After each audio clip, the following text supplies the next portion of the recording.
மனிதனால் இது கூடாததுதான், தேவனால் இது கூடாதது அல்ல.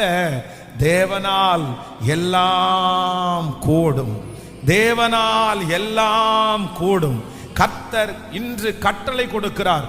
உங்க வாழ்க்கையில எதெல்லாம் கூடாது அப்படின்னு ஒருவேளை நினைக்கிறீங்களோ, ஒருவேளை ஒரு சில மனுஷரிடத்துல போய் நீங்க நின்று இருக்கலாம், அவர்களால் இது கூடாம போயிருக்கலாம்.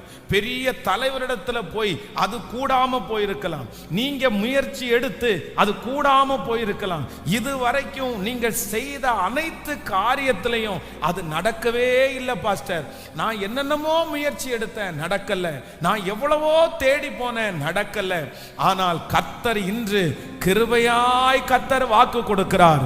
அது மனிதனால் கூடாததுதான், ஆனால் தேவனால் எல்லாம் கூடும். ஆமென்.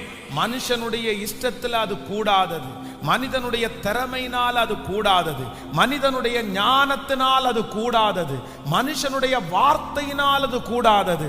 ஆனால் நாம் ஆராதிக்கிற தேவனால் கூடாத காரியம் என்று ஒன்றுமே இல்லை.